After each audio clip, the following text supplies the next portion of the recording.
Bon dia, us donem la benvinguda a la sessió clínica oberta d'abril, que com sabeu porta com a títol Alletament, carícies i vincle mare-bebè, importància de l'acompanyament de la díada en els primers dies, amb Adolfo Gómez Papí, i el tenim aquí amb nosaltres, de seguida li donarem pas. Comentar-vos, jo soc Vera Cataño, la responsable de comunicació de la FETV, i comentar-vos això, que la sessió està sent gravada per la seva posterior difusió. Com sempre us demanem, si us plau, que tanqueu els micròfons per evitar interferències.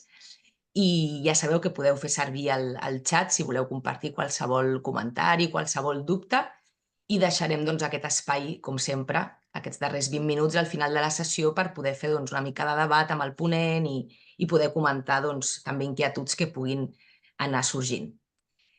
Llavors, em sembla, sí, que no em deixo res. Donaré pas ja a la meva companya, la Joana Fernández, psicòloga clínica de la Fundació, que farà una breu presentació de l'Adolfo Gómez. Endavant, Joana, quan vulguis. Gràcies, Vera. Doncs avui em fa moltíssima il·lusió presentar la sessió clínica amb el doctor Adolfo Gómez Papí, el qual ha estat un dels meus mestres en l'àmbit de la perinatalitat. El doctor Gómez Papí centrarà avui la seva mirada en la dia de mare-bebè i en els seus primers compassos. Ens parlarà dels sentiments que envolten els inicis de la maternitat i com, progressivament, mare i bebè es van acompassant en el coneixement mutu.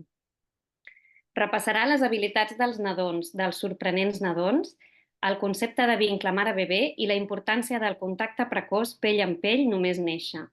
També ens parlarà de l'aferrament i de les bases per a l'establiment d'un vincle segur entre el bebè i la seva mare, així com de la importància de l'alletament matern. Per acabar, entrarem en el món del naixement abans de temps, de les característiques i necessitats especials dels nadons prematurs, del dol que viuen els seus pares i de l'establiment del vincle en el prematur i el mètode de la mare cangur. El ponent d'avui, Adolfo Gómez Papí, és llicenciat en Medicina i Cirurgia, metge adjunt neonatòleg del Servei de Pediatria de l'Hospital Universitari de Tarragona, Joan 23, el qual té el certificat Hospital IAM des de l'any 1997. És professor associat de Pediatria a la Facultat de Medicina de la Universitat Rovira i Virgili, vocal del grup de formació de la IA en Espanya i membre de la Fundació Vilaniu. Ha escrit els següents llibres: El poder de las caricias, Crecer sin lágrimas, al 2010. Pequeño mamífero, El cachorro humano y otros lactantes, al 2017. I Piel con piel, Secretos de una criança feliz, al 2018. Com veieu, són títols molt suggerents que apel·len a la criança amb proximitat, criança amb afecte i amb calidesa, qualitats que clarament s'identifiquen en la mirada que l'Adolfo té cap als nadons, cap a les seves mares i el seu entorn. T'agraïm molt, Adolfo, que hagis acceptat la nostra proposta i ara sí, et dono la paraula. Moltíssimes gràcies per la vostra invitació a participar aquí i a la Joana per la presentació tan carinyosa i més especialment a ella perquè hem estat parlant de com hauria de ser. A partir d'ara parlaré en castellà perquè sé que hi ha persones que són de fora i que estaven interessades en aquesta sessió i llavors la vull presentar en castellà.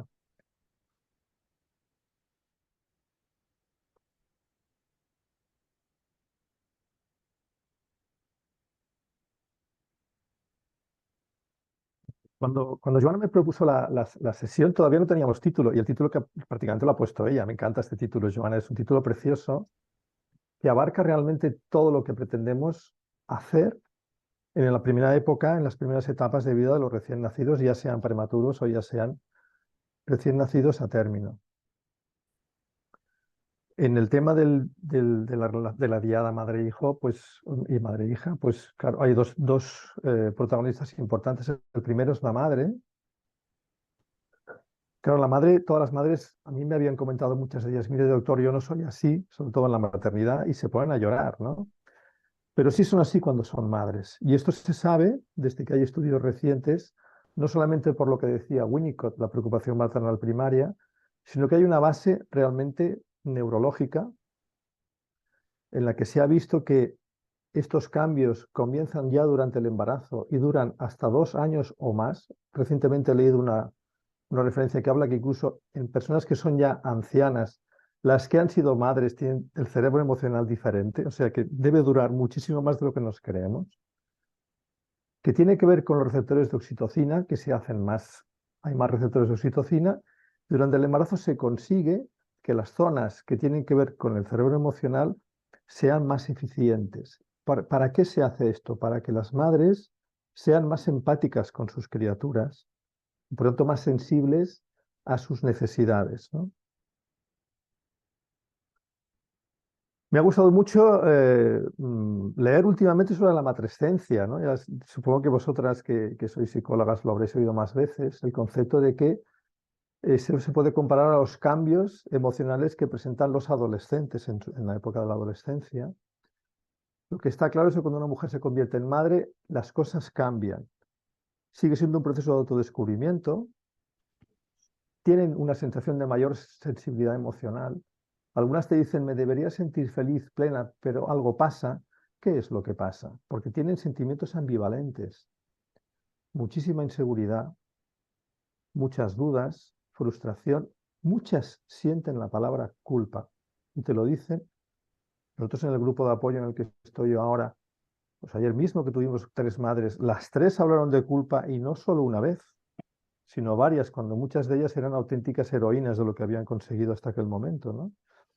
Y luego la palabra soledad, estamos en una sociedad aparentemente con muchas interacciones sociales, pero lo cierto es que cuando las madres y los padres llegan a casa con un bebé recién nacido, se sienten solos, están solos. Entonces tienen que buscar la tribu que antes teníamos los seres humanos para seguir adelante, ¿no? Y yo como pediatra conozco más el mundo del recién nacido, que es el otro gran protagonista. Bueno, el recién nacido humano nace con solo el 25% del cerebro desarrollado del adulto. Se dice que el resto de primates tienen más porcentaje de cerebro desarrollado del adulto en el momento de nacer.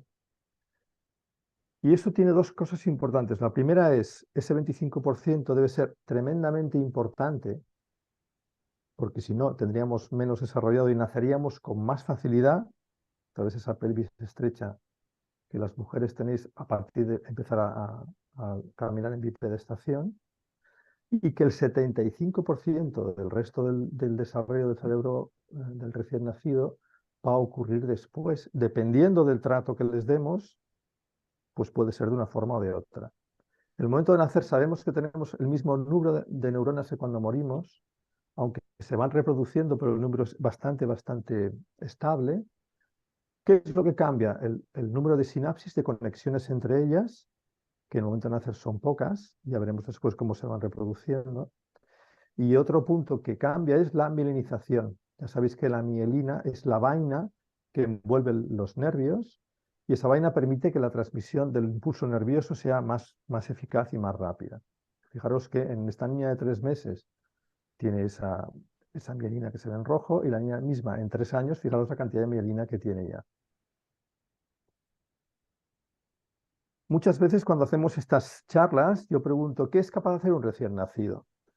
Y las madres y los padres y la gente, el auditorio, incluso los alumnos de medicina te dicen, bueno, pues es capaz de comer, dormir, llorar y hacer caca.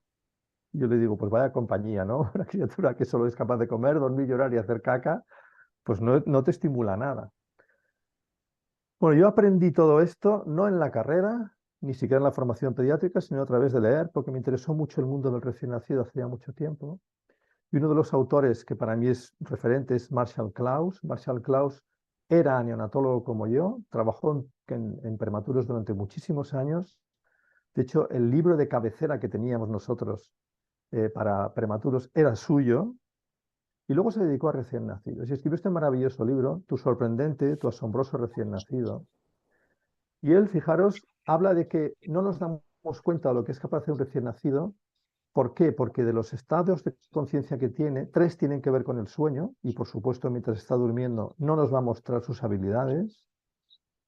Puede estar llorando cuando está despierto y entonces tampoco está para enseñar nada. Puede estar en alerta activa, es cierto que está despierto, pero está inquieto, y si no le atiendes a un niño en alerta activa, seguramente se va a poner a llorar. Y en pocos minutos, sobre todo durante los primeros días y meses, lo podemos encontrar en lo que se llama alerta tranquila. En alerta tranquila los recién nacidos están quietos, con los ojos abiertos como platos y pendientes absolutamente de lo que pasa a su alrededor.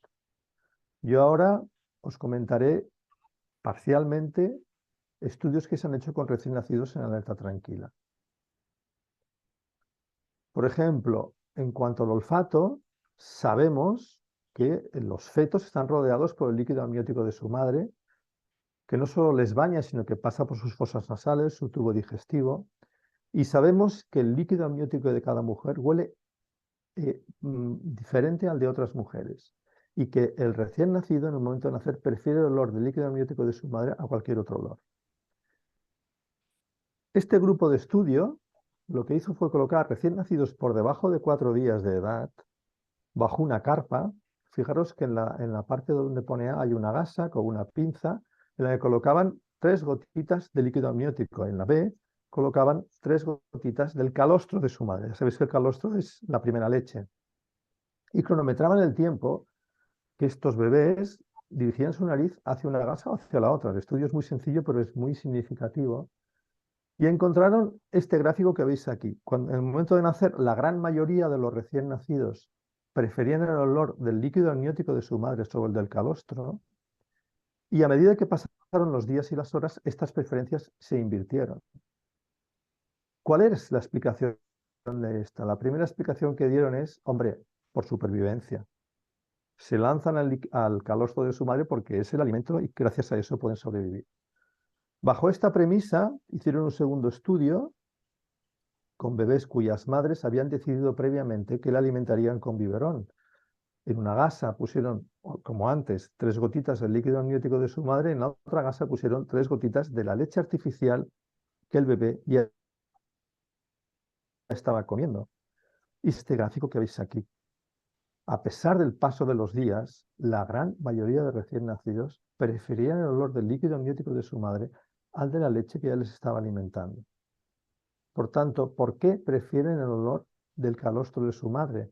Lo prefieren porque es el olor de su madre fuera del vientre materno. Dentro huele a líquido amniótico, fuera huele a calostro. Luego hicieron más trabajos con leche madura contra calostro y prefieren la leche madura, etcétera, etcétera. Es decir, a medida que el niño va creciendo, va prefiriendo el olor de su madre por fuera. A mí me gusta decir a las madres que para sus hijos y para sus hijas, ellas son una gran teta. Y eso no es peyorativo, al revés, el pecho es maravilloso, pero tienen un olfato tan prodigioso que la huelen desde fuera y buscan el pecho porque el pecho es mucho más que alimento. En este estudio reciente, el mismo grupo encontró que cuando no se baña al recién nacido, ahora no los bañamos, antes los bañábamos nada más nacer, ahora están en el hospital el día y medio, 2 días que se están y no se les baña ni una vez. Pues gracias a eso se orientan más fácilmente hacia el pecho, responden mejor para mamar y ganan más peso, simplemente por no bañarlos, por no quitarles el olor del líquido amniótico de su madre de su propia piel. En cuanto a la audición, que los bebés oyen bien, de hecho reaccionan ante cualquier estímulo sonoro pues, con evidencia, ¿no? Y en estos trabajos que veis, en esos trabajos, Ahora sí lo arreglo. en este trabajo que veis aquí, que se vean son muy grandes, colocaron a bebés con estos auriculares, con un chupete que veis ahí que tiene un cable, y entonces esto estaba conectado a una radio donde había 2 diales. Cuando al bebé le gusta el dial, el sonido del dial que en ese momento está oyendo, lo que hace es succionar lenta y profundamente y lo mantiene allí. Cuando no le gusta, succiona deprisa y se va al otro dial. Y así encontraron que le gusta más a un bebé la música clásica que la música moderna, que le gusta más la voz humana que la música clásica, que le gusta más la voz en lengua materna que cualquier otra voz. Por supuesto, la voz de su y por supuesto la voz de su madre contándoles un cuento que se les dijo a todas ellas que contaran todos los días a la misma hora, el último trimestre del embarazo, contando cualquier otra cosa. Por tanto, aquí en el momento de nacer, los recién nacidos ya conocen a su madre por su olor y por su voz. Más allá de eso, ya he dicho que el cerebro del recién nacido está poco desarrollado y el córtex, que es la parte funcional más importante y más desarrollada y más elevada, está básicamente inactivado. Hay pocas zonas que estén activadas. Está activada, por ejemplo, la zona que procesa los estímulos del habla. Ya habéis visto que con recién nacido, cuando les hablamos, rápidamente reacciona. Pero más allá de eso, son capaces de descodificar las emociones a través de la voz. Es decir, cuando una madre o cuando un padre habla a su bebé recién nacido, el bebé capta lo que su madre o su padre sienten. Y si yo os pregunto si ve o no ve, seguramente habría controversia, porque se ha oído de todo. Los trabajos mejor hechos te dicen que los bebés desde cerca ven muy bien, entre un palmo y 2 palmos de distancia ven muy bien, pero es como si fueran grandes miopes, de lejos ven mal. En este trabajo lo que demostraron es que al bebé lo que le gusta es que le mires a los ojos. Cuando tomas un bebé en brazos y le miras a los ojos, el bebé te mira un ojo, otro ojo, un ojo, otro ojo y hace un escáner de la cara mientras tú le estés mirando. Si le dejas de mirar, el bebé cruza los ojos. ¿Qué ocurría antes? Que les decíamos a las madres que sus hijos no veían. Por tanto, las madres no les miraban a los ojos. Los niños cruzaban los ojos y entonces ves cómo no ve. Está con los ojos cruzados. ¿Habéis visto cómo es la mirada de un recién nacido? Los ojos son como enormes pupilas grandes. Sabéis que en comunicación no verbal que dicen que cuando nos interesa realmente algo, dilatamos la pupila, ¿no? A los bebés les interesa realmente la cara de la persona que les tiene en brazos. Y de hecho, fijaros que otras zonas del córtex están activadas. Las de reconocimiento facial pronto van a reconocer a su madre también por su cara, en pocos días, y además también captan las emociones a través de la mirada. O sea, imaginaros, le toma en brazos su madre, la mira a los ojos, la madre le habla y por el tono también de su cuerpo, capta lo que su madre siente. En los pases de visita de la maternidad, nosotros los despertamos, entonces los tenemos que explorar y a mí me gusta enseguida tranquilizarlos y hablarles. Fijaros, le tomo en brazos, me pongo a hablarle y fijaros que no mueve ningún músculo del cuerpo, está en alerta tranquila. Tenía aquí un fotógrafo de aquellos que hacen 20 fotos por segundo, ¿no? Y se ve muy claro que, fijaros que está atendiendo todo lo que yo le diga. No tengo la cara de su madre, no huelo a su madre, no tengo la voz de su madre. ¿Por qué lo hace? Lo hace porque su vida depende de mí en ese momento, me está seduciendo. Me mira con esos ojos y me seduce y realmente todos los recién nacidos me han seducido a mí una o varias veces, cada vez que los he tenido en brazos. Me gusta acabar de hablar del recién nacido diciendo que son personas. Ya sabéis que en nuestro país, hasta no hace demasiados años, yo diría que han pasado 6 o 7 años, se decía que un niño muerto antes de las 24 horas era un feto muerto. No se consideraba recién nacido. Son personas a pesar de no pensar, porque tienen memoria emocional y porque sienten, y sienten con muchísima intensidad. Sabemos que sueñan la fase de sueño ligero, porque les hemos visto succionar, les hemos visto sonreír, no sabemos con qué sueñan, pero con algo sueñan. Sabemos que viven y sienten solo el presente, y eso lo sabemos no solo por recién nacidos, sabemos que un niño de 1 año le dices que después harás algo y no lo ve claro, ¿no? Solo viven el presente, y ellos lo que está muy claro es que o están bien o están mal. Ellos no están aburridos como los adolescentes. Si están bien, están muy bien, y si están mal, están fatal. Por tanto, ¿de qué se trata? Se trata de que estén bien. ¿Y cuál es el lugar mejor del mundo donde un recién nacido está realmente de maravilla y tiene a su alcance todas sus necesidades básicas? El cuerpo de su madre. Ahí lo tiene todo. Tiene el pecho de su madre al alcance de su mano, su olor, su calorcito y su protección. Y a mí me gusta mucho decirles a las madres y a los padres que el segundo lugar mejor del mundo es el cuerpo de su padre. Si tiene hambre no va a funcionar, pero si no tiene hambre, ahí están tan felices como con su madre. Y además es tan necesario, tanto para el bebé recién nacido como para su padre, que se vinculen, ¿no? Y este autor dice que si su madre le deja, y no se refiere a que le abandone, sino que le deja en la cuna, dice que el recién nacido no puede sentir que volverá enseguida, sabéis que vive solamente el presente, y que el mundo se vuelve un lugar inhóspito para él. nosotros esto no lo decimos a las madres, pero cuando ellas nos cuentan en la maternidad que le dejan en la cuna y parece que la cuna tenga cuchillos y lo tiene que coger, pues nosotros le comentamos es que muchos bebés pasan miedo en la cuna. Entonces, lo entienden todo, ¿no?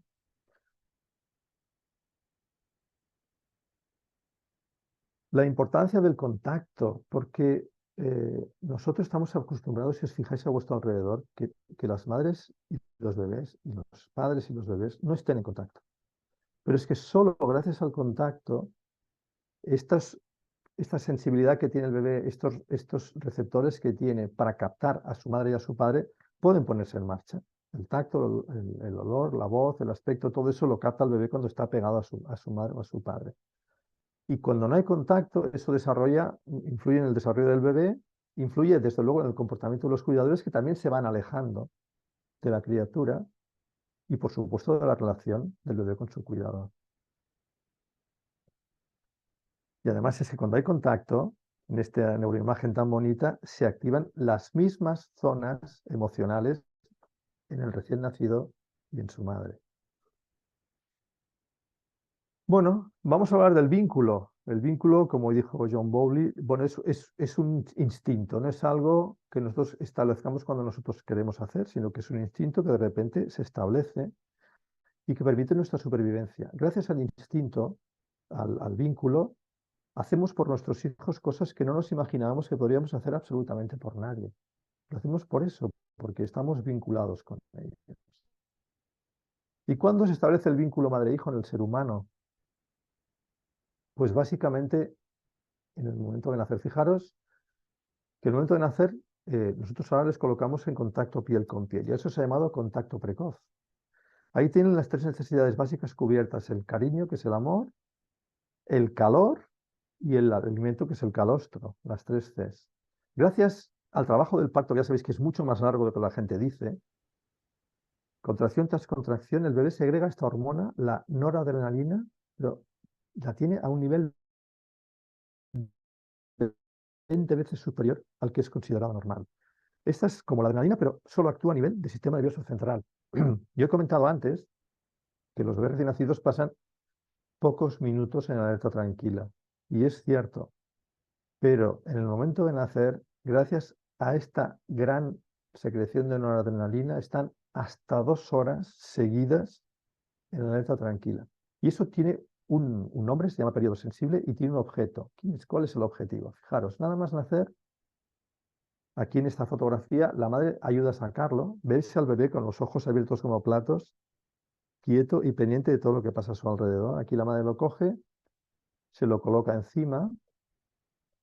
El bebé succiona su puño, porque el puño está mojado de líquido amniótico. Lo succiona, nota el sabor, nota el olor del líquido amniótico, nota el olor de la piel de su madre y siente que está donde quiere estar. Y tras muchos minutos se acerca al pecho de su madre. Aquí su madre lo único que hace es abrir la boca con él, como ayudándole a que se agarre.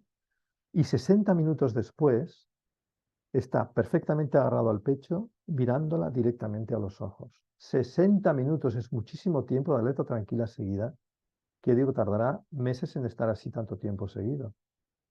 Pues bien, gracias a eso, es el doble de probable que un bebé siga siendo amamantado entre el mes y los 4 meses. Doblar la probabilidad de lactancia materna, no hay ninguna otra estrategia que lo consiga, solo esta. Y en cuanto a la madre, también gracias al trabajo del parto, la sensibilidad de toda la zona del tórax, por supuesto, y del pecho en particular, es tremendamente elevada. Colocar ahí a su criatura, que como hemos visto se va a mover, succionar, patalear y dirigirse espontáneamente hacia un pecho o hacia otro, hace que la madre experimente otro pico de oxitocina, que ya sabéis que es la responsable de la contracción de la matriz, que es la responsable de que salga espontáneamente la leche, pero también le llaman la hormona del amor. Gracias a estar bañada en esta oxitocina, con su hijo mirándole a los ojos, pues claro, la madre se enamora perdidamente de él. Y Marshall Klaus, que ya he dicho que es mi autor de referencia, comenta que en el ser humano hay otros momentos para establecer el vínculo. Yo recuerdo haber conocido una mujer que me dijo que deseando tener a su hijo se había vinculado, me parece de un poder extraordinario. Muchas en el embarazo ya notan cuando patalea, ahora las ecografías en 3D también ayudan bastante. y otras pues, lo establecen al cabo de días o semanas de haber tenido a su bebé. Pero el momento del parto, como hemos visto, tanto el criatura recién nacido como la madre están en un momento especialmente preparados para que esto ocurra. Y nosotros como profesionales tenemos que preservar ese momento. A mí me gusta decir que el vínculo madre-hijo es un flechazo, pero este flechazo sí que dura toda la vida, aunque hay que fortalecerlo, porque si se acaban separando, pues se desaparece, ¿no? Y se vio en estos mismos metaanálisis que he comentado antes de la lactancia materna que aquellas madres que habían disfrutado del contacto piel con piel con sus hijos nada más nacer, en filmaciones que habían hecho a los 3 meses, se mostraban más cariñosas con sus hijos. Todas querían a sus hijos, pero las que habían disfrutado del contacto piel con piel se mostraban más cariñosas con ellos. Eso en cuanto al vínculo madre-hijo. Este autor y otros muchos diferencian el vínculo madre-hijo, que la dirección es entre la madre y el bebé, entonces la madre que se vincula con el hijo, o el padre que se vincula con el hijo o la hija, y la relación de apego es en dirección de la criatura hacia el padre y de la criatura hacia la madre. Y a mí me gusta esta definición de Alan Shore, que es un gran neuropsiquiatra. Él dice que la relación de apego es la regulación madre-bebé de las emociones. Y es una frase que contiene tanto, porque vosotros creéis que un recién nacido o un bebé de 1 mes o de 2 meses cuando llora sabe lo que le pasa. Simplemente está mal y por eso llora. ¿Cómo va a calmarse por sí mismo de algo que no sabe lo que es? ¿Cómo va a saber lo que es? Según la respuesta de su madre. Es su madre la que le enseña que si está nervioso le calma, que si tiene hambre le ofrece el pecho, que si quiere reírse, pues su madre se va a reír con él, que si quiere dormir, su madre va a ayudar a dormirse. Gracias a eso, el bebé aprende a autorregularse. Y perfeccionar esta autorregulación se considera un desarrollo desde el punto de vista emocional normal. Esta discípula de Alan Shore dice que cuando regulas el sistema nervioso de tu hijo, consigues que disfrute de un sentimiento positivo de equilibrio. ¿Cuántos de nosotros disfrutamos habitualmente de un sentimiento positivo de equilibrio, ¿no? Pues eso es lo que se consigue gracias a eso. Ya sabéis, y he comentado que el cerebro se desarrolla muchísimo. ¿Cuándo se desarrolla más después de nacer? Durante el periodo de lactancia, que en pediatría se consideran 2 años, ¿no? Fijaros que al final del primer año tenemos 100.000 millones de neuronas, eso es estable, pero tenemos 1.000 trillones de conexiones entre ellas. Son tantas conexiones que se tienen que empezar a podar. Se podan para que las que se quedan sean más eficaces y las que no se utilizan desaparezcan. Esas son, por tanto, es importante que las que se han utilizado repetidamente sean las de la sensación positiva de equilibrio, porque entonces es lo que se le va a quedar para siempre, ¿no? La gente habla de crianza con apego y no me gusta, porque el bebé siempre se va a pegar a su madre. Siempre se va a pegar a su madre, le trate como le trate. Esto lo sabéis mucho mejor los psicólogos que yo, ¿no? Por tanto, a mí me gusta hablar de crianza con apego seguro, porque hay diferencias de tipos de apego. El apego seguro y varios tipos de apego inseguro. En la relación de apego seguro, ¿qué pasa? Que el bebé sabe que su madre va a responder siempre a sus necesidades. Cuando digo siempre no me refiero al 100% de las veces, sino que es su actitud general la que prevalece. Lo sabe no porque lo piense, sino porque es su experiencia vital. Y se ha visto que esto ocurre básicamente porque estas madres son más sensibles, por lo tanto reaccionan con más facilidad, están como más pendientes y reaccionan más fácilmente a las necesidades de sus bebés. Y en contra de lo que todo el mundo dice, tomar al bebé en brazos permanentemente, incluso dormir con él, los hace más independientes. Lo que pasa es que nosotros tenemos la idea de que un bebé tiene que dormir en su cuna nada más nacer y que tiene que estar solito muy pronto, ¿no? Pero, por ejemplo, los gorilas están 7 años enganchados a su madre, los chimpancés 5, los monos titis 3, los orangutanes 6 años, ¿no? Y nosotros queremos que los niños de 6 años ya hagan su vida solos, ¿no? Aquellas personas que han tenido la gran suerte de disfrutar de un apego seguro con su madre son más cálidas de trato, son más estables emocionalmente, sus relaciones íntimas son mucho más satisfactorias. ¿Por qué? Porque han aprendido a amar de la forma que su madre les ha amado a ellos y es lo que pueden dar. Son más positivas, son más integradas, se sienten capaces y queridos de forma habitual y son socialmente mucho más competentes.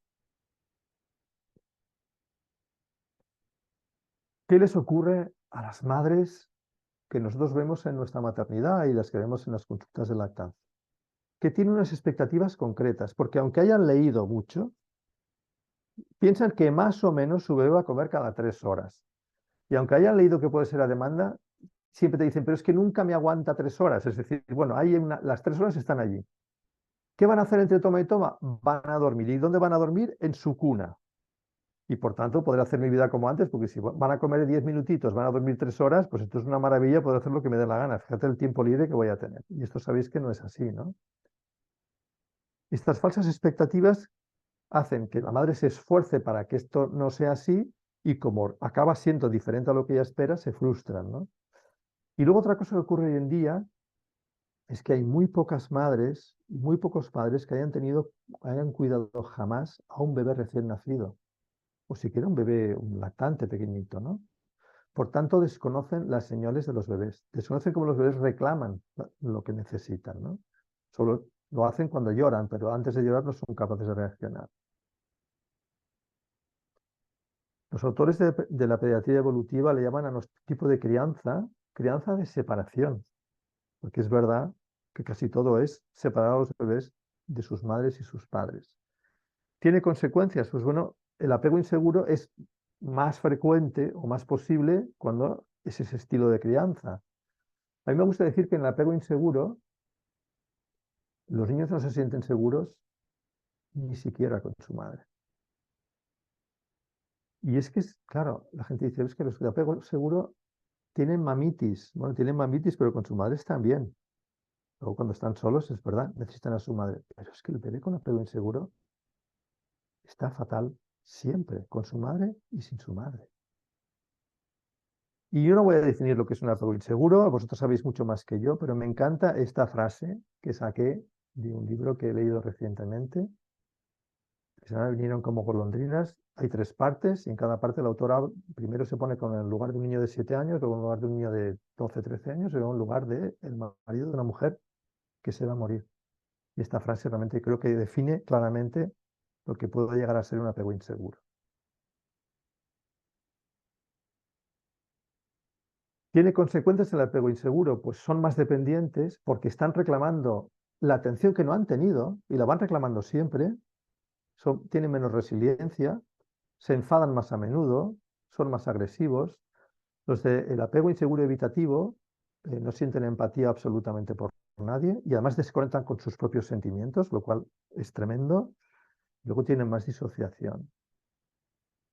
El apego seguro tiene una serie de bases, el vínculo madre-hijo, como hemos visto, que, bueno, si el embarazo es deseado es más fácil, si el parto es respetado es más fácil, pero puede ocurrir, aunque el embarazo no sea deseado y aunque el parto sea una cesárea o sea algo que no ha sido como la madre esperaba, con el contacto precoz que ya hemos visto que es clave, pero el contacto piel con piel en otro momento también se puede producir, la preocupación maternal primaria que también favorece el apego seguro, y luego la lactancia, que he hablado muy poco de la lactancia, porque se ha visto que las madres lactantes interaccionan mucho más con sus hijos y buscan más su proximidad que las madres que no dan pecho. ¿Por qué? Porque cada vez que el bebé mama, la madre segrega prolactina para que produzca leche, pero que la prolactina además es la hormona que hace que la madre esté más pendiente de su hijo. Y cada vez que el bebé mama, la madre segrega oxitocina, que ya hemos visto que es la hormona del amor. Por tanto, eso alimenta cada vez más que la madre esté más pendiente de su hijo, que esté más cerca a su hijo. Y de hecho en estos 2 trabajos se demostró que facilita el establecimiento del vínculo madre-hijo y facilita el establecimiento de la relación de apego seguro. Y he dicho que el pecho es mucho más que alimento. Y ahora os voy a contar un caso que viví yo. Entré en una habitación que yo había leído ya que esta mujer era un embarazo gemelar, pero había perdido al 3er mes a una de las gemelas. Sabía que estaba muerta, pero el embarazo siguió adelante para preservar que la otra bebé pues siguiera desarrollándose. Acabaron naciendo a las 35 semanas y 3 días y ella parió primero a la hermana muerta y después a Sara, que así se llamaba la niña que yo exploré, con forceps. Sara nació con dificultad respiratoria y estuvo 2 horas en observación en intermedios sin la madre. Bueno, yo le pregunté, entre otras cosas, cómo había llevado lo de la muerte intrauterina de su hija y bueno, se emocionó, pero no abiertamente y bueno, se le humedeció los ojos y decía que ver a Sara pues lo había compensado todo. Yo cuando exploré a Sara pues ya estaba en la habitación, ¿no? Le sugerí en ese momento pues hacer un contacto piel con piel y fue precioso porque se colocó a Sara encima y bueno, se puso a llorar. La madre en ese momento fue como exteriorizó todo lo que llevaba encima, ¿no? Bueno, al día del alta volvimos a pasar visita por la habitación y entramos. Yo suelo entrar con el residente de pediatría que está aprendiendo, con algún estudiante y a veces con estudiantes de máster, ¿no? Joana lo sabe muy bien. Y éramos en ese momento 3 personas, que no somos pocas. Pero encima en la habitación, además de la madre y el padre, estaban los abuelos, ¿no?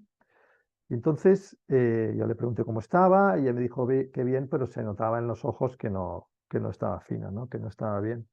La verdad es que salimos de la habitación muy preocupados, como que no sabes qué hacer, ¿no? Sí que decidí que al cabo de un rato probaría de entrar yo solo y entré y tuve la suerte de que al llamar a la puerta estaba solo la madre de Sara, ¿no? Con la criatura. Así que le dije, bueno, mira, me has dicho que estás bien, pero yo en tu mirada no es lo que he visto, ¿no? Y entonces se puso a llorar y bueno, estuvimos hablando. Y dije, hombre, lo que has pasado es muy duro, y ahora estás viviendo el duelo por la pérdida de tu otra hija, le dije.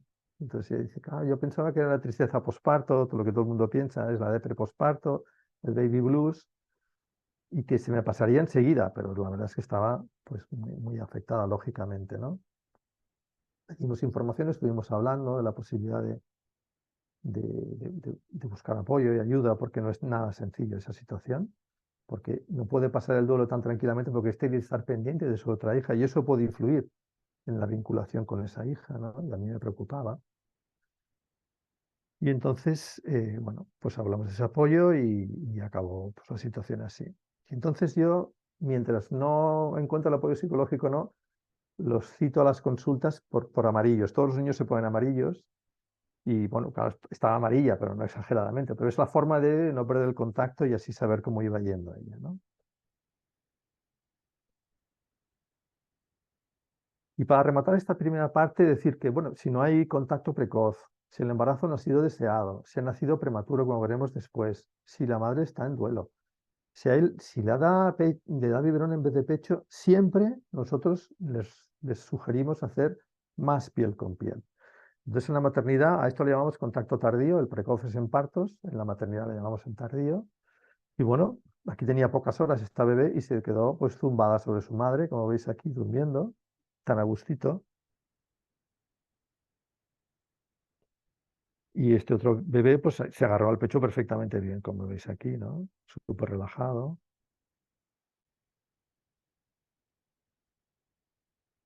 Y entonces cuando nacen por cesárea, que para la madre es complicado girarse hacia un lado, girarse hacia otro, dar el pecho, los colocamos piel con piel, pero en vez de colocarlos longitudinalmente, los colocamos en bandolera. Como veis aquí, las piernas están como sobre el otro pecho y la cabeza del crío sobre el pecho que le va a ofrecer. Entonces, si os fijáis bien, la mano de la madre está tocando las plantas de los pies de su hijo para ofrecer un punto de apoyo. Y fijaros lo que va ocurriendo, se va moviendo por sí misma hasta que se agarra sola.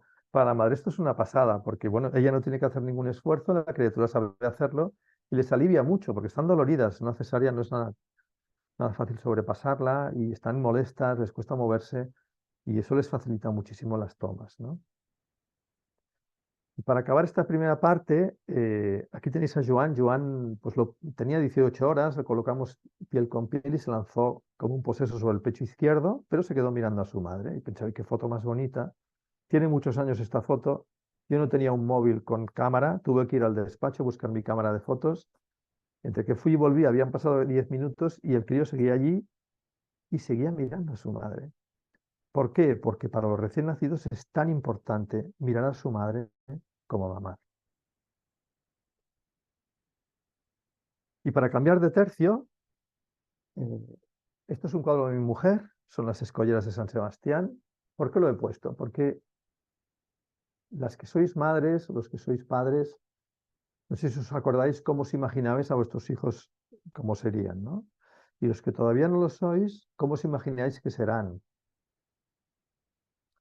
Y la mayoría de personas, ¿qué se imaginan? Se imaginan un bebé recién nacido de unos 3 kilos de peso, pues que estará con ellos, ¿no?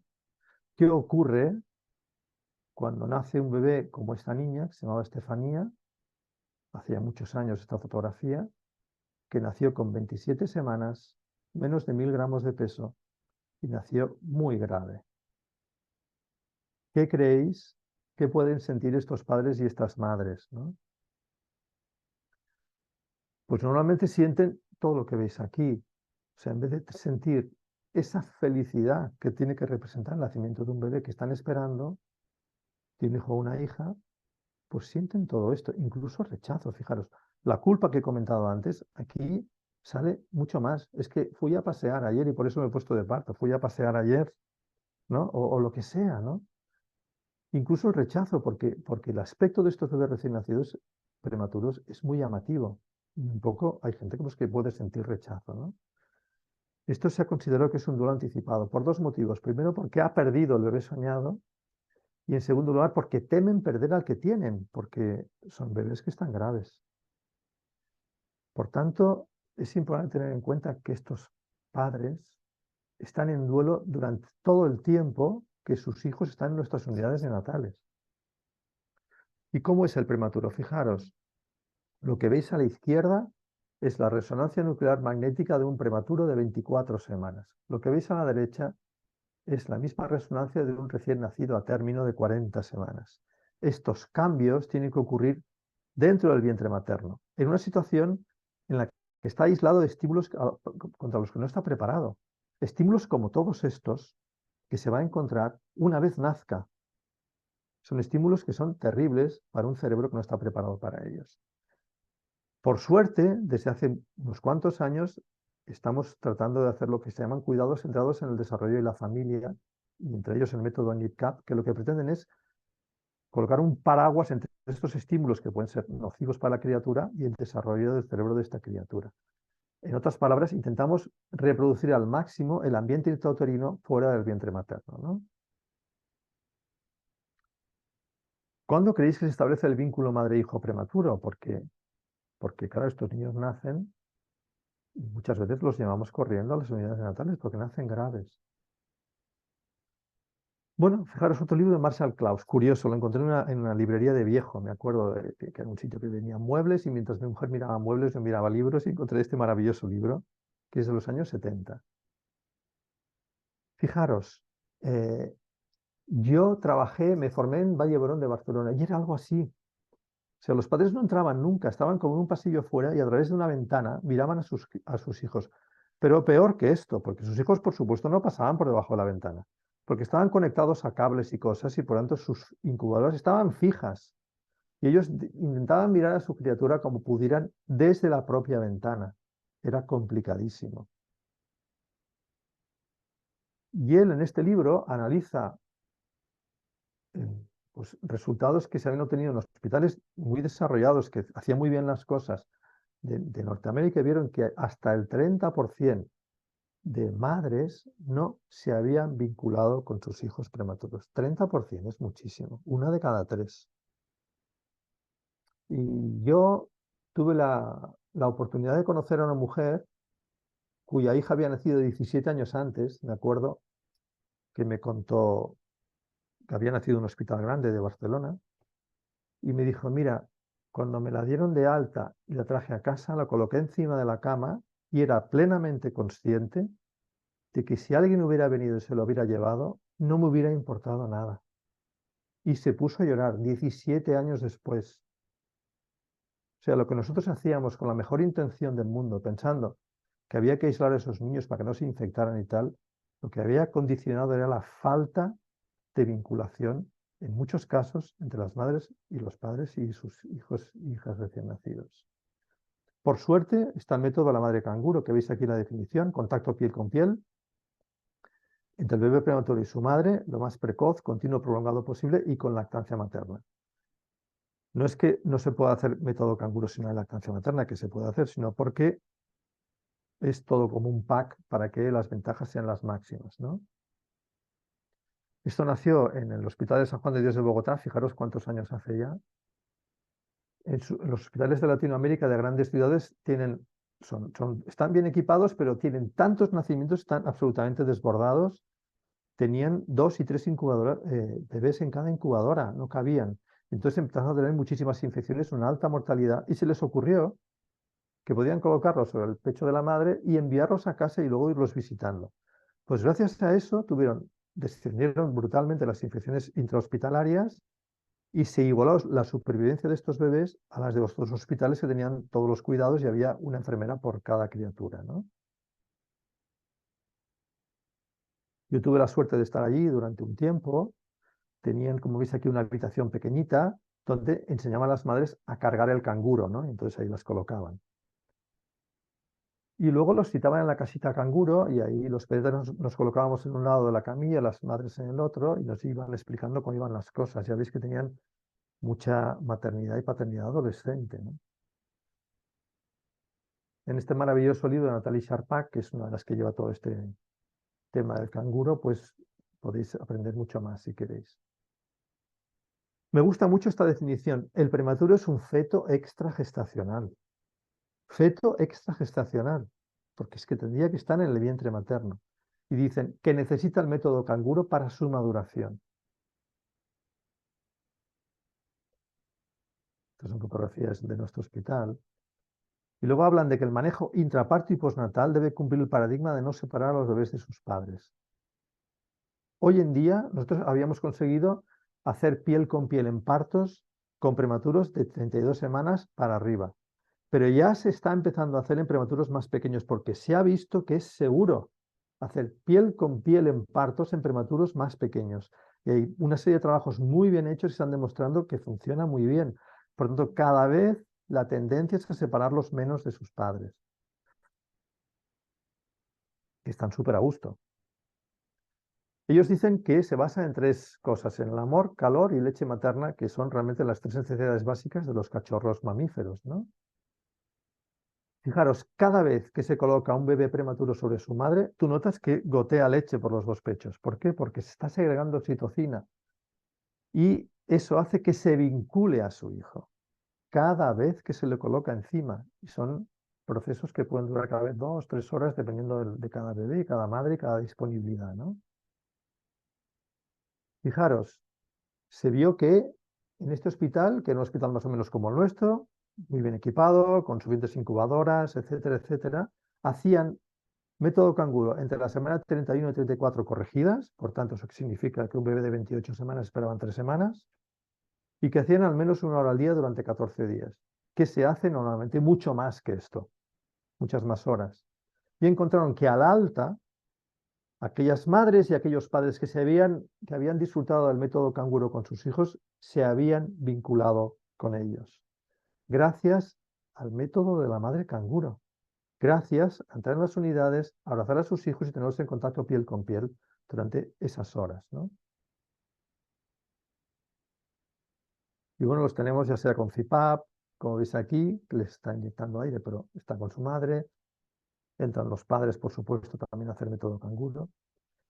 Y gracias a la oxitocina también disminuye la ansiedad de la madre y aumenta su competencia. Una de las primeras resultados que encontramos cuando empezamos a hacer el método canguro en nuestro hospital, que ahora se van a cumplir 30 años, pues fue que nos pedían el alta muy pronto. Pero esta frase tiene 2 partes. Nos pedían el alta, que antes no nos pedían jamás el alta, teníamos que decir nosotros, oye, tenéis que empezar a pensar que se va a ir de alta. Nos pedían el alta y más pronto. Para nosotros fueron 17 días de media antes. ¿Por qué? Porque las madres ya estaban preparadas para cuidar a sus hijos, ya los conocían, no tenían miedo de irse a casa con ellos. Y los padres también disfrutan el piel con piel y también segregan oxitocina y se pueden llegar a dormir con sus hijos en brazos, con gemelos, como veis aquí. Me gustan mucho estas frases. Beneficios para los padres del método canguro. ¿Qué les devolvemos a sus hijos? Porque ellos son los protagonistas de su cuidado, no nosotros. Al principio te decían, no lo voy a saber hacer, ustedes lo hacen mejor. Mentira. Nosotros no les damos el cariño que les van a dar sus padres, ¿no? Esto que veis aquí es el metaanálisis de los resultados del método canguro en todo el mundo y se ha visto, ahora supongo que saldrá pronto el siguiente, pero todavía no, que se reduce la mortalidad durante el ingreso en un 40%, las infecciones en un 60%, la hipotermia, la bajada de temperatura en un 75% y se reduce la estancia hospitalaria que pone 2,4 días. Para nosotros fue más al principio. Pero es que al año de vida también se reduce la mortalidad, también se reduce la infección, favorece la lactancia materna y por supuesto se ha visto que favorece el establecimiento del vínculo madre-hijo, que es a lo que veníamos nosotros, ¿no? Porque ¿qué pasa? Fijaros, cuando está en piel con su madre, ¿qué es lo que oye? Oye la voz materna, que la conoce desde antes de nacer, como hemos visto antes, oye el latido del corazón de su madre, que lo oía en el vientre materno, y los sonidos de las incubadoras, de los monitores, se amortiguan gracias al cuerpo de la madre. ¿Qué es lo que huele? Huele a su madre. ¿Cómo se le toca al crío? Pues se toca con cariño. Nosotros, por mucho cariño que hagamos, pues no le tocamos igual que le toca a su madre, que encima la acaricia, le va contando cosas, le cuenta cosas, mantiene la temperatura constante. ¿Y qué es lo que ven cuando pueden ver? La cara y el cuerpo materno. Si le cuesta verlo, Natalie Sharpak dice, recomienda a las madres llevar un espejito para intercambiar miradas a través del espejo. ¿Y en qué posición están? En una posición muy parecida a la que tienen en el vientre materno. Flexión de extremidades y limitación de movimientos. Y sobre todo, están juntos, que es de lo que se trata. Estas fotografías son preciosas. Fijaros, esta bebé tenía 31 semanas. Fijaros la relación tan preciosa que hay entre las dos, como su madre va diciendo cosas, la niña va buscándole la mirada a su madre para intercambiar, pues, estas emociones tan bonitas, ¿no? Y en cuanto a la lactancia materna de un prematuro, eso es complejo porque, bueno, se respetan normalmente las decisiones de las mujeres en cuanto al pecho y biberón, pero en el caso de prematuros, sobre todo al principio, procuramos que no sea así, porque los bebés prematuros, el bebé prematuro alimentado con leche artificial puede tener complicaciones mucho más serias. Entonces, para ellos es como una medicina la leche materna. Entonces, para nosotros es muy importante informar a la madre sobre todo esto, recordando que está en duelo y por tanto que puede que le rebote lo que le estamos diciendo porque está en otro momento, ¿no? En nuestra unidad neonatal hay un sacaleches al lado de cada incubadora para que la madre se saque leche cuando entra. Pueda entrar sin horarios y hace método canguro siempre que la situación lo favorezca, ya sea por ella o por la criatura. Se permite que el bebé succione el pecho en el momento que le dé la gana, aunque no esté teóricamente preparado para mamar por lo inmaduro que es. Y bueno, y hay que saber cuidar la espera hasta que es capaz de mamar, ¿no? Les preguntamos a las madres cómo estás. Yo recuerdo cuando empezamos a hacerlo que todas las madres lloraban. Todas las madres cuando les preguntamos cómo estás en la unidad neonatal, lloraban todas. Y alguna me dijo, es que nunca me lo han preguntado, ¿no? Es importante empatizar con ella, tiene que ser muy duro tener al hijo aquí ingresado, saber que ha nacido antes, etcétera, etcétera. Y luego mucho refuerzo positivo, porque se lo colocan al pecho esperando que mame y al principio no mama, pero qué bien que lo estás cogiendo, fíjate qué interés pone, mira qué a gusto está contigo. Todas estas cosas para ellas son muy importantes. Y les ponemos en contacto con grupos de apoyo de madres de prematuros, porque realmente esa situación es tan diferente a las de las demás madres que solo se pueden entender con otras madres que hayan pasado exactamente por lo mismo. Y al principio, estoy hablando de hace muchos años, fijaros que, porque empezamos en el 94 con este asunto, pues teníamos tanto miedo que mamaran y se atragantaran, que sacábamos leche a la madre y mientras la criatura estaba medio al pecho, le hacíamos gotear leche por la sonda que llevaba la criatura, como veis aquí, en esta otra fotografía, que tiene muchos años, hasta que nació el Joan, se llama Joan. Debe tener 20 y pico años, claro, el Joan ahora. El Joan era un bebé de 32 semanas, 1500 gramos de peso, que nació mal. Nació tan mal que lo tuvimos que intubar y ventilar en la sala de partos y estuvo 24 horas con respirador. Nosotros temiendo que quedaran secuelas, pensamos, bueno, podíamos ofrecerle a la madre que lo coja piel con piel cuando ya le quitamos el respirador para que les estimule el Joan. Aquí lo veis, como el Joan realmente se estimuló, estuvo palpando el terreno que había alrededor y no esa misma vez, pero la vez siguiente que lo colocamos se agarró al pecho. 32 semanas, 1500 gramos.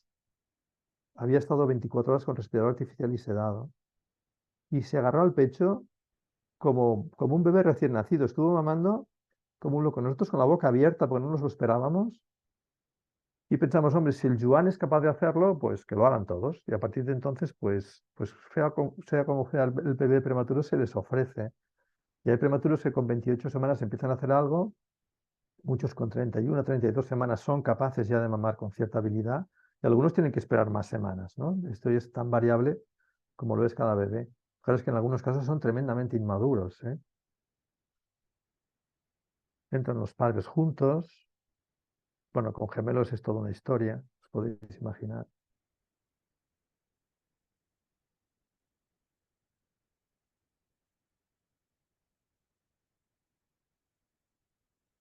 Y este trabajo es del grupo de Israel que os he comentado antes, de 1 hora al día y durante 14 días de método canguro, a los 10 años.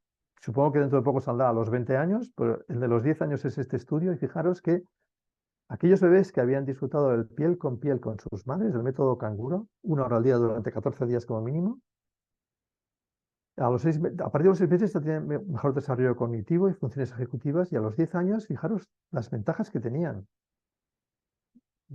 Respuesta al estrés favorable, mejor sueño organizado, mejores funciones ejecutivas y mejor reciprocidad madre-hijo. Pero más allá de esto, el grupo de Natalie Sharpak, el grupo de Método Canguro de Colombia, recibió una beca Bill Gates de $1 millón para ver qué había pasado con los niños prematuros de aquellos hospitales que os he dicho al principio. Pues fijaros, ¿qué encontraron?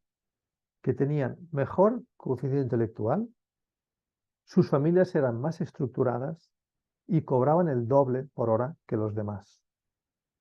Por tanto, ¿qué significa todo esto, no? O sea, que realmente desde el punto de vista emocional las personas mucho más integradas y mucho más seguras, ¿no? O sea, que el método canguro había conseguido realmente una gran vinculación y un desarrollo de un apego seguro con sus madres, seguramente, ¿no? Bueno, a mí me gusta rematar este tema diciendo que, claro, que el nacimiento prematuro es un duelo anticipado de los padres, un feto extragestacional. Y encima nosotros añadíamos la separación. Con eso, de cara al establecimiento del vínculo y a una relación de apego seguro, pues era muy complicado, ¿no? A veces nos encontramos esto es lógico, pues con familias que son, por ejemplo, en Tarragona de Tortosa, que está a 100 kilómetros al sur. Y algunas tienen más hijos, entonces vienen pocas veces y hacen canguro cuando vienen 3 o 4 horas, pero igual vienen cada 15 días. Entonces, a mí me gusta decir que, bueno, que pueden reponer ese déficit emocional que hay entre ellos, ¿no? Y lo pueden hacer haciendo método canguro en casa, ¿no?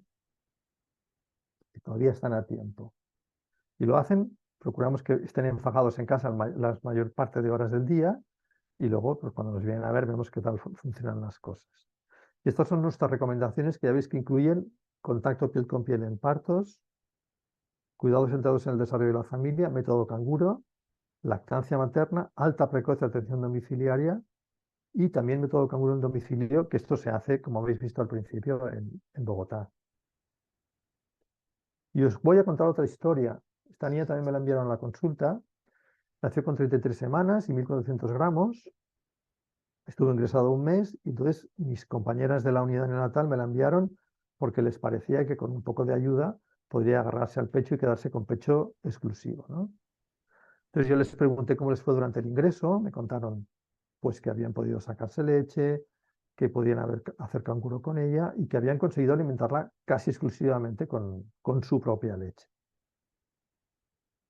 Bueno, hicimos refuerzo positivo. ¿Qué ocurrió? Me contaron después que como ellos eran de Tortosa, que digo, a 100 kilómetros al sur, pues trasladaron a la criatura a Tortosa para que les fuera más fácil a los padres, claro, visitarla. Pero ¿qué ocurrió en Tortosa? En ese hospital, en esos momentos, no le dejaron hacer el canguro, tenían miedo que se enfriara, no le dejaran prácticamente tocarla y estaba prácticamente siempre en incubadora, ¿no? Y ella, pues claro, lo contaba con mucha pena, ¿no? Lo que había vivido allí después de ver que se podía hacer de otra forma, que es lo que había experimentado en nuestro hospital. Entonces ella le daba al pecho, un pecho, durante un ratito, pero luego como se quedaba dormida y le parecía que no era suficiente, Le había dado solo un pecho. Entonces se sacaba leche y eso se lo daba en biberón y lo hacía cada 3 horas. Esto nos pasa mucho cuando están en unidad neonatal porque se acostumbran a lo de las 3 horas. Claro, son bebés que no suelen reclamar, entonces se fija lo de las 3 horas, ¿no? Entonces le dije, claro, hacías esto de sacarte leche y dársela después porque temías que perdiera peso. Fijaros lo que ella temía mucho más que perdiera peso, porque había en la pérdida de peso se englobaban muchas más cosas, sobre todo que volviera a ingresar. Ella no deseaba en absoluto que su niña volviera a ingresar, ¿no? Entonces yo, como ella, pues la criatura parecía que se agarraba y tal, le dije que la naturaleza era sabia y que normalmente ya con la maduración que tenía en ese momento, los bebés ya sabían lo que tenían que hacer, comían hasta que tenían hambre y volvían a reclamar cuando tenían necesidad, ¿no? Entonces probó el piel con piel, se agarró en menos de un minuto, que normalmente tardan más los bebés en buscar el pecho, se agarró sola, sin que nadie ayudara en menos de un minuto, mamó sin pausa durante 5 minutos, es raro que un prematuro mame sin pausa, mamó sin pausa durante 5 minutos y se quedó dormida. Y cuando su madre vio esta, dijo que le ofrecería el pecho siempre que la niña quisiera, que no lo haría cada 3 horas, sino que siempre que quisiera, que intentaría hacerlo así, en crianza biológica, en piel con piel, y que si tenía más hambre, pues lo ofrecería al otro. Y para rematar, os voy a hablar de Laura. Esta mamá, gente curiosa, también era de Tortosa. Ella era de Tortosa, su niña había nacido en una guardia mía, me acuerdo, muy grave, y estuvo muy grave. Y ese día, que era el día de mi guardia, eh, cuando ya la niña tenía 15 días, sabíamos que se iba a morir. Esta mujer vivía en casa de otras familias que le cedían una habitación para poder estar con su hija todo lo que pudiera. Entonces, cuando entró aquella vez, yo entonces no estaba rotando en la unidad neonatal, estaba más en la maternidad, pero la conocía cuando nació y había estado hablando con ella. Entonces le pregunté cómo estaba y qué sabía de Laura, de la enfermedad de Laura. Me dijo que sabía que se iba a morir. Y entonces me dijo, lo que peor me sabe es que no he podido nunca tenerla en brazos. Estuvo tan grave que nadie se atrevía a desconectarla de donde estaba porque pensaban, en el momento que la saquemos de allí se va a morir. Y yo le dije, bueno, yo creo que todavía estás a tiempo de hacerlo, ¿no? Me dijo, bueno, pues mañana, cuando vengan mis pediatras, se lo diré. Digo, mira, hoy, a estas horas, en la guardia, eran las 12 de la noche, tu pediatra soy yo. Así que lo hicimos, estuvimos 45 minutos para desconectarla de todo lo que llevaba y colocarla sobre la madre. La colocaron sobre la madre y las constantes mejoraron, que eso está descrito, mejoran las constantes, aunque acabó muriendo, ¿eh? Pero mejoraron las constantes. Entonces, ¿por qué de esta foto? Ella me pidió que la hiciera y me dijo, yo sé que tú das charlas. Me dijo, enséñala cuando hables de prematuros. Si ya veis la cara que tiene ella, ¿no? Si intenta sonreír, pero ella sabía que su hija se iba a morir, ¿no? Estuvo 2 horas, desde las 12:30 hasta las 2:30 de la madrugada, con su niña, piel con piel. Y bueno, eso es todo. Creo que, no sé si me ha ajustado el tiempo, más o menos. Espero que os haya gustado y si queréis preguntar alguna cosa, pues creo que es el momento. Muchas gracias por vuestra atención. Muchas gracias a ti, Adolfo. Bueno, no sé si queréis compartir alguna reflexión. Veo que no hay ningún mensaje todavía en el chat, pero ya sabéis que, bueno, los que os veis en imágenes, si queréis levantar la mano o directamente intervenir.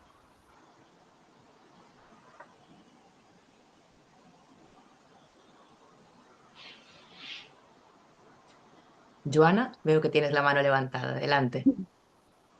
Bueno, es que yo creo que nadie habla porque yo al menos me he quedado muy impactada por la última historia, ¿no? Es verdad que a pesar de trabajar en una unidad de neonatos, ¿no?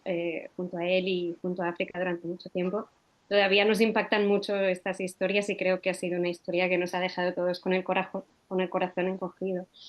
Bueno, primer de tot, donar-te les gràcies, Adolfo, per la presentació. Ha estat meravellosa. Com sempre, és un gust i un plaer escoltar-te.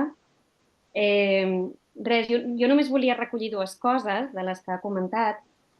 La primera, en relación a los estudios de la matrescencia, ¿no? Que, liderados por Susana Carmona, ¿no? Y que son todos estos estudios en los que observan la evolución del cerebro durante el embarazo, ¿no? Y después del parto y cómo estos cambios se mantienen, ¿no? Recientemente estuve en una charla de Susana Carmona, ¿no? Y explicaba cómo se ha visto actualmente, ¿no? Que estos cambios cerebrales se producen de la misma manera, tanto en madres que han tenido un embarazo natural, ¿no? Como en aquellas madres que han pasado por un proceso de fertilidad, ¿no? Y que se observa que los cambios son los mismos, ¿no? Y una cosa que me parece súper interesante también es que están empezando a estudiar si esto también se puede observar en madres adoptivas, ¿no? O en madres que han sido madres a través de una gestación subrogada, ¿no? Entonces, bueno, es una parte que todavía no se ha estudiado, pero que se está empezando a estudiar y me parece un ámbito muy interesante también. Y luego, nada, me gustaría como rescatar todo lo que Adolfo nos ha contado, ¿no? En relación a lo que ocurre en las unidades de cuidados intensivos neonatales, ¿no? Porque es verdad que, bueno, tenerlo en la cabeza, ¿no? Cuando exploramos un niño que a lo mejor ya tiene 8 años, ¿no? Y todo aquello queda muy lejos, ¿no? Pero cuando nos explican, ¿no? Pues que ha habido una separación inicial, a lo mejor por una ictericia, ¿no? Que es lo que decía Adolfo de que se ponen amarillos, ¿no? Y cada vez menos, pero durante mucho tiempo se ha separado, ¿no? Y han estado bueno, en algunas unidades, en intermedios, ¿no? Pero es una separación, ¿no? Pero a veces no es una ictericia, a veces pues es un distrés respiratorio o es alguna otra dificultad, y como poder tener en la cabeza estas imágenes, ¿no? Que hoy Adolfo nos ha mostrado, ¿no? Y yo creo que es importante, y también tener en cuenta, además, que muchas familias que vienen de otros países, ¿no? Y otros países con bueno, con unas unidades neonatales diferentes a las nuestras, ¿no? Que, que a pesar de que la OMS, ¿no? Pues hace las recomendaciones, ¿no? De las 24 horas de unidades abiertas, lactancia materna y método madre canguro, incluso yo te diría que, no sé, Adolfo, tú conoces más el estado de las unidades en España, ¿no? Pero que tampoco es tan no va tan lejos esto, que no hace tanto que las unidades neonatales funcionan de esta manera, ¿no? Y que en niños que nosotros vemos ahora, antes no podían entrar 24 horas los padres, ¿no? Y durante el COVID tampoco, ¿no? Que esto no es tan lejano, ¿no? Entonces, bueno, me gusta esta parte, ¿no? De que todas estas imágenes tan espectaculares que nos has mostrado, ¿no? Que, que nos ayudarán mucho, ¿no? A tenerlas en la cabeza cuando las mamás nos cuenten estas vivencias. Gracias, Adolfo. Porque sí, son puntualizaciones muy importantes. Yo creo que sí, que las imágenes son potentes y están escogidas un poco para eso. Y en cuanto a lo que decías de las unidades neonatales, yo recuerdo haber estado, creo que te lo había contado, en un congreso hace muchos años, cuando nos llevábamos un año de método canguro, habíamos empezado, que empecé a contar en ese congreso, que era de pediatría, lo que hacíamos. Entonces yo ponía diapositivas y sabía los nombres de cada prematuro que salía, lo que había, y enseñaba gráficas y tal.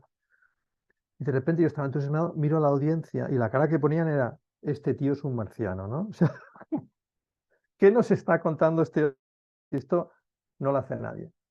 Bueno, eso ocurrió entonces. Ahora, la última vez he estado en un hospital dando un curso, un hospital que yo sabía que esto no lo hacían ni en pintura, que están a la vanguardia hoy en día, uno de Valladolid, vanguardia hoy en día de todo el tema de NIDCAP y método canguro y tal. O sea, han avanzado tanto la gran mayoría de hospitales que ahora es difícil encontrar un hospital donde no se pueda practicar el método canguro, donde no se haga el NIDCAP. Y aquí en Cataluña hemos tenido la suerte de participar en un grupo, llamamos el grupo de NIDCAP PADEX, porque estaba auspiciado por el propio la Generalitat de Cataluña, y todos los hospitales del ICS hemos hecho formación de NIDCAP para todas las unidades neonatales.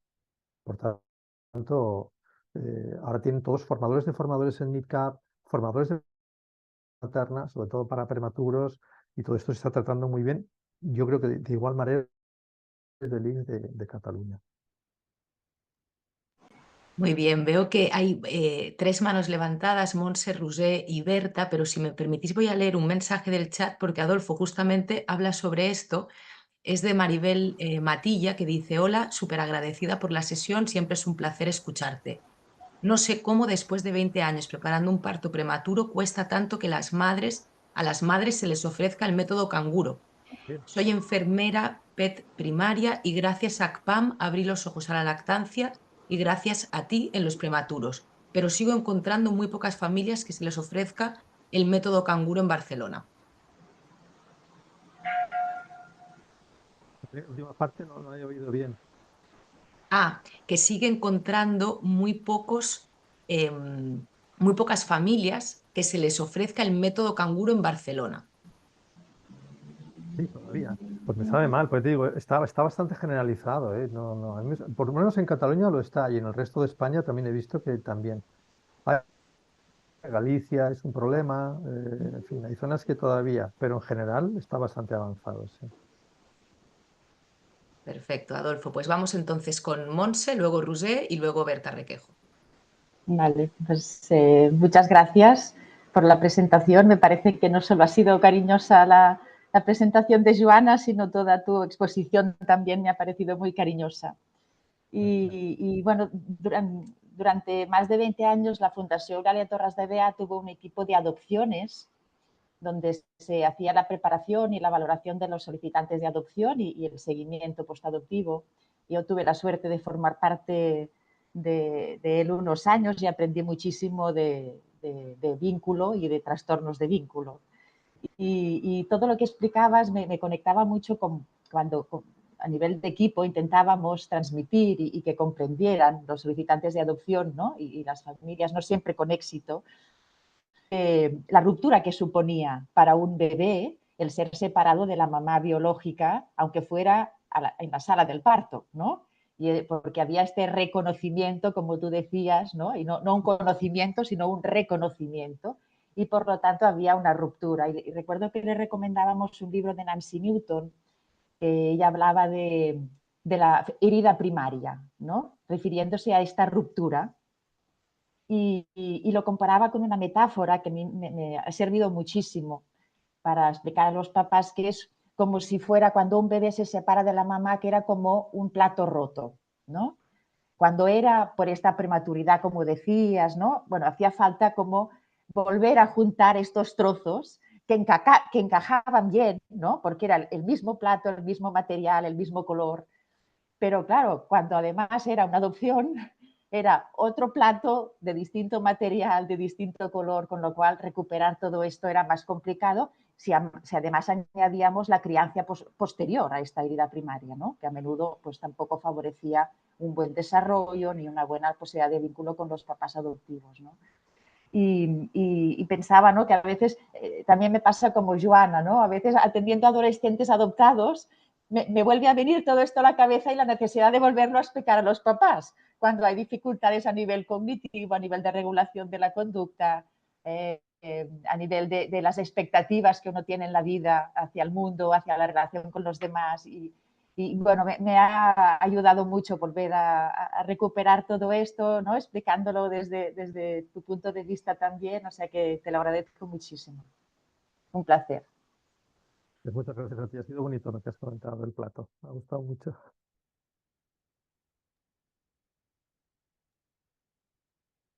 Roser, andaban. Gracias, Vera. Bueno, yo he quedado muy tocada. Estoy muy emocionada y muy agradecida. La verdad es que las sesiones clínicas abiertas de la casa son interesantísimas siempre, pero tan emotivas, yo no recuerdo ninguna. A lo mejor mis compañeros me pueden ayudar a recordar, pero yo no recuerdo ninguna. Y quería apuntar algo que tiene que ver con una parte de la pregunta de Joana. Estaba pensando en esto, en la diferencia que hay entre países, porque hemos visto ejemplos de unidades de neonatología mediterráneos y latinoamericanos, si no me equivoco. Pero estaba pensando en países como China, Rusia, en los países eslavos particularmente, tienen esta manera de envolver a los niños de esa manera que parecen pupas de mariposa, ¿no? Es la antítesis del piel con piel. Y me estaba preguntando, ¿tenemos países enteros con problemas de vinculación con sus díadas madre-hija o madre-hijo? Y hasta qué punto está estudiado y si todos estos países son permeables a ir haciendo cambios a estos niveles? Muchísimas gracias. Claro, hay dos aspectos en tu pregunta, además que me ha gustado mucho tu pregunta. Uno es que a veces me pasa cuando doy una charla parecida y hay madres y padres, siempre hay alguna madre que se levanta y me dice que mi hijo nació por cesárea y no pudo hacer piel con piel. Como si eso fuera, pues ya está, ¿no? Ha marcado toda la evolución de nuestra relación y del vínculo, de la relación de apego y tal. Y por eso yo cada vez comento más que, bueno, que sí, que si es posible que se haga y fantástico, y si no, pues oye, cualquier momento para el piel con piel es ideal. Si en los prematuros lo conseguimos, y lo conseguimos poco a poco y se hace, pues se puede hacer en cualquier bebé recién nacido más adelante, ¿no? Y el segundo aspecto, Nathalie Charpak, que es esta mujer que es francesa porque vive en Bogotá y que está difundiendo el método canguro por todo el mundo, es la autora de ese libro que se ha marcado. Claro, ha estado en todas partes del mundo. Y me comentaba que precisamente donde más le ha costado era en países asiáticos porque no tienen cultura del contacto físico. Y que sobre todo, no sé si me dijo en Vietnam al principio, que fue el primer sitio donde fue, que le costó enormemente que entendieran la importancia de que ese bebé recién nacido prematuro se colocara sobre su madre.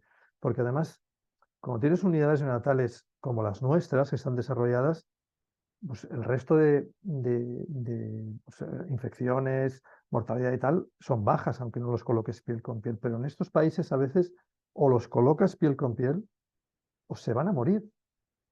Y entonces ya no solamente es la vinculación, es la supervivencia. Le costó, dices, los países donde más me ha costado con mucha diferencia ha sido allí. Pero de los países eslavos no dice nada y de hecho, por ejemplo, creo que es Lituania, me parece que es. Bueno, tienen lo que se llama la iniciativa Hospital Amigo de los Niños, siempre se habla de lactancia y manejo de los niños a término y tal, ¿no? Pero ahora se habla de la iniciativa para hospitales neonatales y nació en un hospital lituano. Y ahí ya se hace método canguro y tal, pero nació hace muchos años. Es decir, no todos los países eslavos, eso que yo también he leído sobre que los envuelven y todos y tal, está generalizado, ¿no? En prematuros, desde luego, ya hacen muchas cosas. Rusia en concreto, no sé, ¿eh? Pero el resto de países que se extendieron de Rusia y tal, sí que parece que lo hacen bastante bien.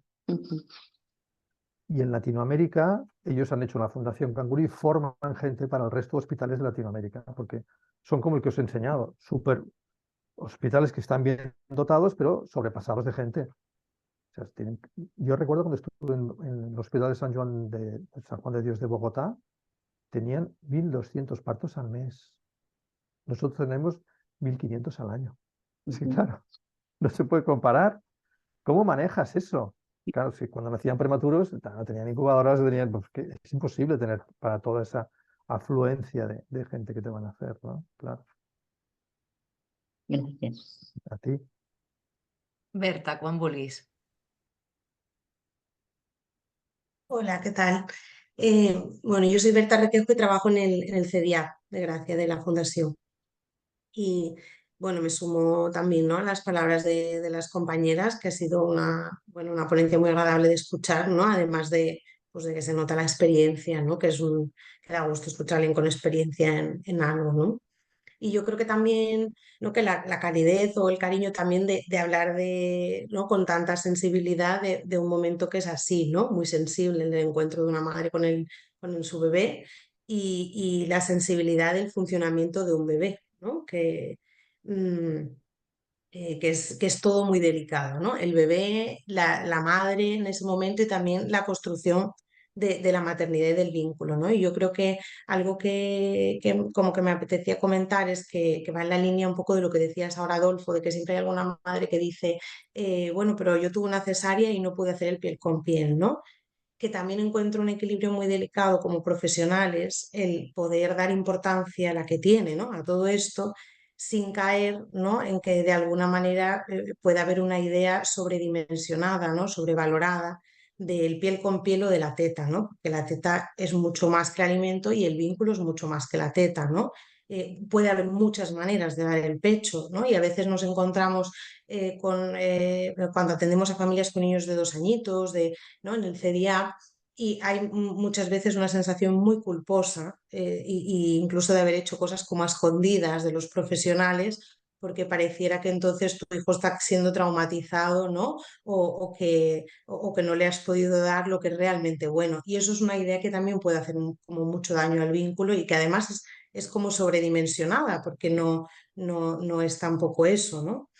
Bueno, que en ese sentido yo creo que algo que puede pasar, que hablabas tú un poco como de las falsas expectativas, ¿no? De un bebé muy independiente, y yo creo que probablemente venimos de un momento histórico en el que eso ha sido totalmente así, ¿no? Y todo lo que has explicado y has recogido, la imagen está, ¿no? De las salas de los niños prematuros que eran así y tantas cosas que nos explican, ¿no? Yo soy de una generación más joven, todo lo que explican también, ¿no? Mis padres o personas de otras generaciones, de lo que han sido las ideas en torno a la crianza y al cuidado de los bebés, y que ahora vivimos como otro momento. Sigue habiendo, ¿no? Parejas o contextos en los que hay esta necesidad de que los bebés sean independientes muy rápido y que cuesta, ¿no? Entender la dependencia necesaria del bebé, pero también vivimos un poco lo contrario a veces, es decir, que a veces también ahora hay una idea como muy, una expectativa como de un bebé muy frágil, hiperfrágil, que a la mínima puede ser traumatizado, ¿no? Parece que hubiera que evitar el llanto, que los bebés tienen que estar pegados físicamente a sus madres y al pecho hasta muy tarde, ¿no? Y que de alguna manera el llanto, la frustración, la separación es algo traumático. Y cómo poder ayudar, ¿no? A entender que forma parte de un proceso y que el bebé necesita vivir también pequeñas separaciones, pequeñas, tolerables, ¿no? Acompañado. El bebé tiene que llorar, porque es su manera de vivir las cosas, y que es importante que los padres estén en contacto empático, pero también preserven el lugar de padres donde pueden contener esas emociones sin sentirlas como algo traumático, porque si no se va generando como una sensación muy, muy catastrófica, ¿no? Que puede hacer daño, ¿no? Al vínculo. Y bueno, que en ese sentido como profesionales siempre nos encontramos en este punto, ¿no? Que también hablaba Monse, qué difícil me imagino ¿no? Con padres de adolescentes adoptados, este equilibrio entre poder estar en contacto y a la vez, bueno, también con la esperanza y bueno, y con que la realidad del desarrollo humano es muy, muy complejo, ¿no? En ese sentido. Bueno, era solo comentar eso. Gracias.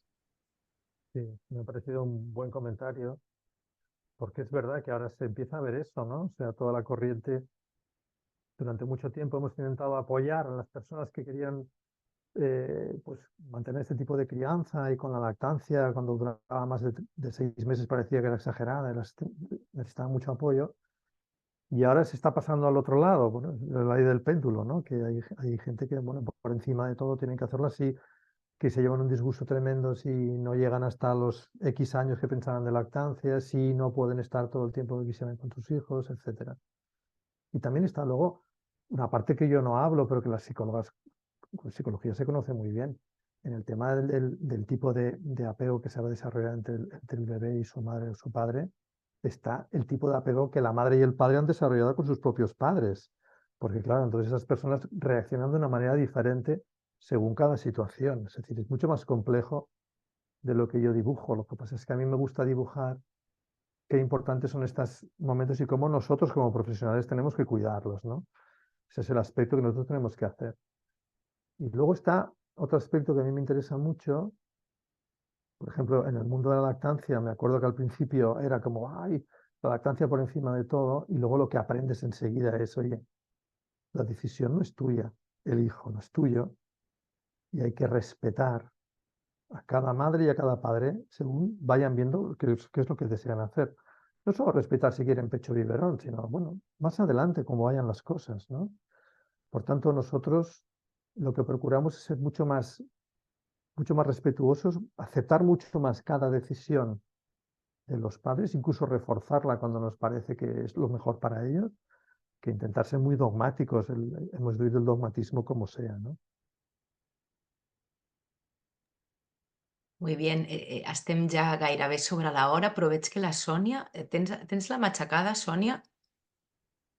Sí la tinc, però no he aconseguit connectar la cámara, disculpeu-me. Me ha interesado muchísimo, voy a resumir a tope.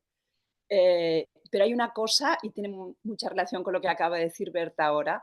Yo estoy en el CESMIC de Gracia y por lo tanto ya veo a los niños creciditos, pero lo que me ha impactado todo mucho, pero ese bebé, después de una cesárea, que se arrastra a buscar el pezón de la mamá, es que me ha dejado y poderlo explicar como lo habéis explicado, ¿no?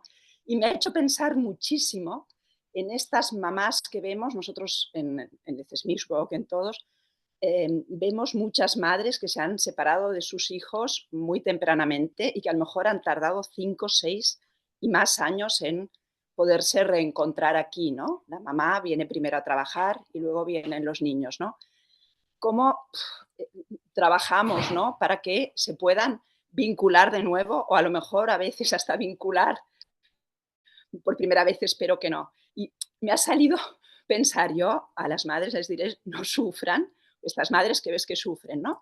Porque se acabará vinculando, aunque sea arrastrándose. Es que me emociona pensarlo, es verdad, ¿no? O sea, si después de una cesárea un niño tan pequeñito hace este esfuerzo, porque está clarísimo de que no es fácil, porque a muchos niños les cuesta mucho encontrar el pezón en el primer momento.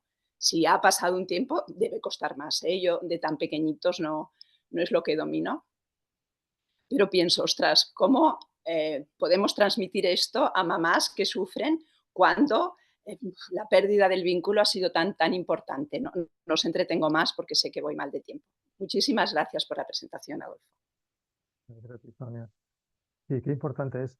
Yo, claro, experiencia con esto, con niños más mayores no tengo, yo soy neonatólogo, pero sí he vivido situaciones en las que una madre sabía que iba a adoptar un recién nacido, ustedes sabéis que funciona así, ya se empiezan a sacar leche antes y tal, y recuerdo venir a mi consulta que se lo acababa de entregar a este recién nacido con ya mes y medio, 2 meses.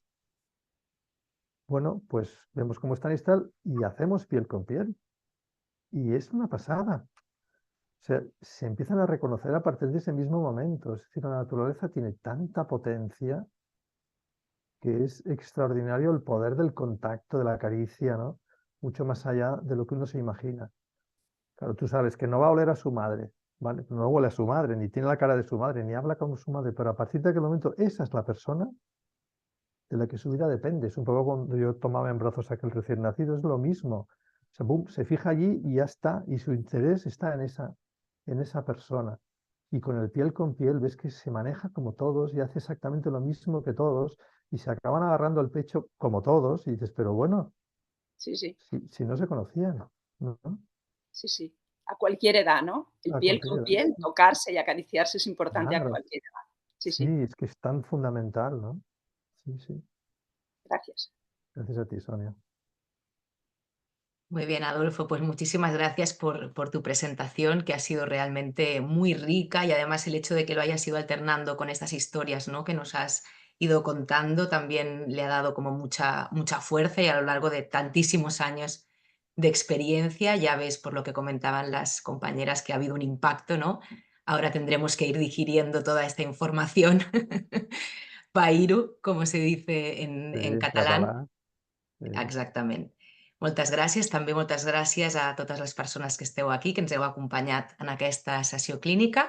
Ja sabeu, com sempre, us enviarem doncs, la gravació perquè també la pugueu tenir i tornar-la a mirar quan vulgueu, quan us vagi bé. I us enviarem també la presentació que ha fet servir l'Adolfo, que ja ens l'ha enviat, així que en els propers dies rebreu tot el material. I res, doncs ens tornem a veure, si així ho voleu, a la propera sessió clínica oberta, que serà dimarts 14 de maig, per si voleu anar apuntant la data. I aquí parlarem de la desestigmatització de la narrativa de salut mental en la indústria creativa, amb el doctor Alfonso Freire Sánchez, un tema molt diferent, però que segur que també serà molt interessant. Així que ens veiem aviat i que tingueu un molt bon dia. Adéu. Adéu. Adéu, gràcies. Gràcies, Gràcies. adéu. Moltes gràcies.